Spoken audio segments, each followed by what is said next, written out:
Should you purge after a lymphatic drainage treatment? That is the topic that we are going to cover today. My short answer is no. However, that doesn't mean that it doesn't sometimes happen. But what I will say is, should it be the goal of the treatment? In my personal opinion, and how I've been educated and how I have been taught, the answer to that question is still no.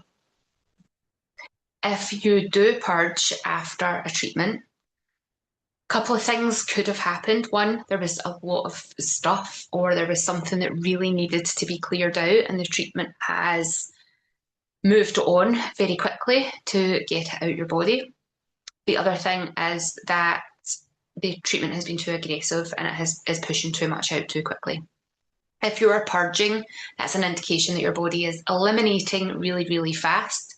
We purge through sickness or diarrhoea when we are not well, and that's so that your body can get that bacteria, get that virus out as quickly as possible. So it's a function that your body can do, but in my current state of thinking and current knowledge and understanding of how the body works, how the nervous system responds to things, intentional purging is not ideal. So please, let's dive into this topic a little bit more. I am Jen Wilson, the Healing Rebel. Thank you so much for joining me on this week's episode of the podcast. I have been, not for lymphatic drainage treatments, but I have been on therapies where the intention for that therapy was to purge. And I remember talking about it at my retreat last year, about this experience that I had been on not once, but several times. And somebody there said to me, but did it work? Did it make you feel better? And when I stopped and thought about it, I thought, no, it didn't actually. And what I was in that moment was questioning, where was I in my mind, in my mindset, and in my connection to self, that I felt the need to have such an extreme reaction, that I felt that healing could only happen through this extreme reaction. In the wellness and wellbeing world, there is this concept of a healing crisis. And a healing crisis is when your body goes into crisis, emphasis on the word crisis. So you might be purging, you might have a huge flare up if you have an underlying health condition, and there will be therapists who will say, that's absolutely fine, you just need to go through it, this is a part of your healing. That raises questions for me, and even now probably red flags, because it means that the treatment in itself has been very, very aggressive. And your body, your nervous system is reacting and, in a sense, rejecting the treatment that's happened. What we do now know and understand is that when your body gets into that space of parasympathetic, that space of nervous system safety, that is where your body will heal. And it will heal in a stronger way. It will heal in a more healing way. And when there's that aggression in the body, or aggression in the treatment, your nervous system's going to be more in fight or flight. Purging is part of that fight and flight. So the long-term outcome is not going to be one of healing. And when we go back to the lymphatic drainage protocol, I was taught the Vodder technique. So the Vodder technique is, I'm just going to show you if you're watching this on YouTube or on video, is where you get the skin and you gently pull so that the skin stretches and then releases and stretches. I don't know if you can see any of my skin actually stretching there. Oh yeah, if you can see, use the lines on my hand at the side here. So when I'm stretching, you can see them just move a little bit and release and move and release. So that is what's happening. Stretch and release, and that's like slowly pulling the doors open of the lymph nodes to let the fluid move out and up to the next node and release. And then slowly, like you're feeding a rope through the hands as you pull the bucket up from the wheel. And that's so that your body can then process. So once you've pulled the lymph fluid up to the terminus points at the collarbone, so we would always, the way I do the treatment and the way I was taught was we clear the terminus first. It's like taking the hair out the drains, make sure there's somewhere for the waste to go. We clear here because this is where the waste goes into the heart, to go into the blood, to go into the organs, to be excreted through our tears, our exhaling breath, the mucus, the sweat, what we do in the toilet. So if you're having a big purge, everything's happening really fast. Every exhale you take, every toilet movement that you have, every time you have a sweat, that's your body pushing out and clearing. It's doing it all the time. We don't need that purge to make it happen faster. When you have these purges, you're losing essential vitamins and minerals that our body needs. You're possibly losing microbiome that is vital in the system because it's happening too fast. Your body knows the pace that it needs and wants to go.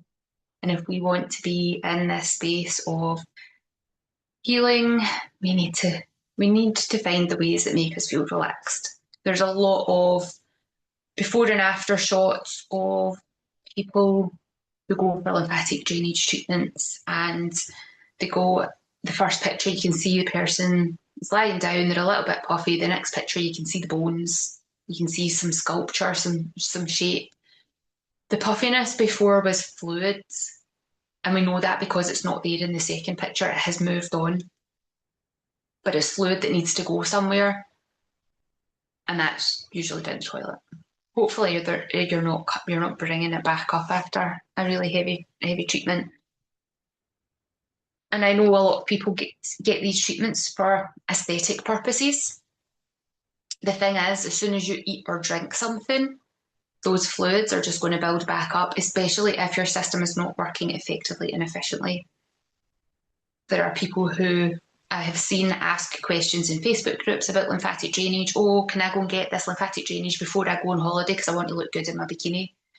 You can get that treatment before you go on holiday, but by the time you get to your destination, your body is likely going to be puffed right back up, especially because if you've travelled by plane, you go into the airport, you're on the plane, you're in air conditioning, which makes your body retain more water. If you're eating carbohydrates when you go on a plane, that makes you retain more water. If you're drinking alcohol when you go on holiday, that's making you retain more. So there's all these little habits that lymphatic drainage that you maybe spent significant amount of money on before you went on holiday to look better on the beach isn't going to give you the benefit or the look that you hope that it does. Now, when I do a lymphatic drainage treatment with somebody, I do the treatment, but then I also give them some videos of self-care that they can do, because we want to be able to support this process every day, unless you have a big reaction to it. If you have a big detoxification reaction, then the instruction is you do nothing else until you feel better. You don't load more on because your system's already overwhelmed, it's already overworking. And it can happen by accident. It can happen because there's maybe something in your system that you didn't know was there that needed to be moved on, and a blockage has been unblocked and things have flooded and cleared away. That can happen, but certainly from my perspective, from my education and how I deliver, that is not the intention that I go into doing a lymphatic drainage treatment with or for. The method I use is very relaxing, it's very soothing for most people. Have to caveat that, because what is relaxing for one person isn't necessarily relaxing for another. And I know that I've had people on the bed who fall asleep and they're like, oh, I'm absolutely melting into the bed. And then other people who eyes are wide open, they're looking around all the time. I can see that they're not relaxed. I maybe don't know them well enough to, and they don't know me well enough to have a better and deeper conversation. And that's on me as a therapist to notice these things and then adapt the training so that in the future things can be better. And some people just never come back and you never know why. And that's okay. But I have lots of regular clients, lots of repeat clients, and that's because we can have these open and honest conversations about, does this feel okay for you? And I've developed over the years as a therapist to be able to read and adapt to the situations, and it's a continual growth journey. But I want people to feel soothed, and when you feel soothed in the treatment, that being soothed is more beneficial than any stretch and release that I have done on your skin, because your nervous system has been able to get into that space of healing, and that will have a knock-on effect going forward. And I love lymphatic drainage as a treatment. I love teaching about lymphatic drainage.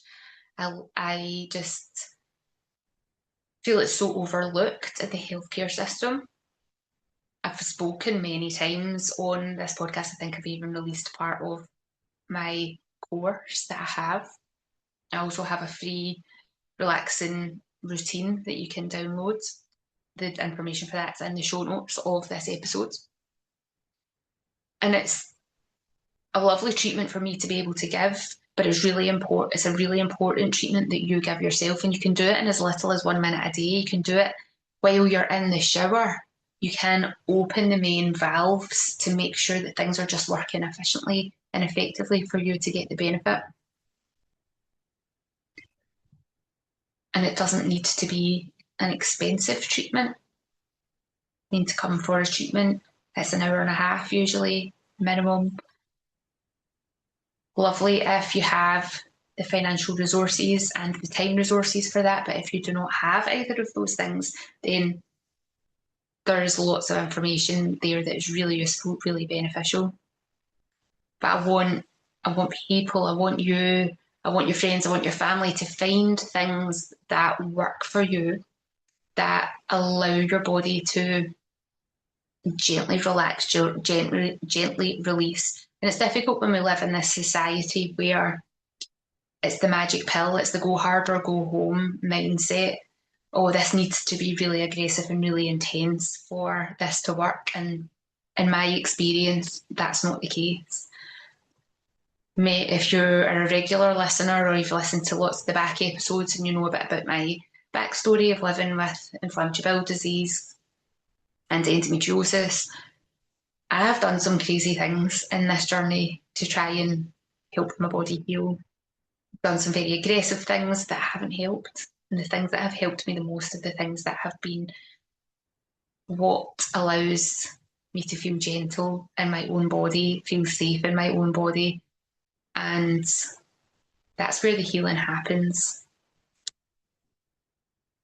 I would love to know your thoughts and experience. If you've been for lymphatic drainage, or if you have had positive outcomes, negative outcomes, what has your experience been? I would love to know. So please do share in the comments or drop me an email, whatever works better for you. But I just wanted to do this episode because I had this conversation with a friend who is also a massage therapist, and she had said, oh, I've got a client who goes to somebody else for lymphatic drainage because she always has a really big purge after it. And I was like, what? No, this is not what's meant to happen. We want people to heal. We want people to feel lovely. We do not want this aggressive approach. So I thought I would just do this short episode on it to share my thoughts. Thank you so much to those of you who listened to my episode and shared it and sent me lovely messages about does the trauma live in your body. Very much appreciate your thoughts on my thoughts on that. Keep the conversation going. I'm the healing rebel. Let's do things differently. I'm over looking for the magic pill. I am over looking for the quick fix. It doesn't work. It doesn't help. It's the small, simple consistent practices that get us moving forward in life. I hope you are keeping well, and if you've got any questions, please do reach out to me. Remember to like, share, follow, subscribe, whatever it is that you do, so that we can get this message out to more and more people that there is a better way, and it's simpler and it's easier and it's nicer and it's more lovely. Until the next time, take care of yourself.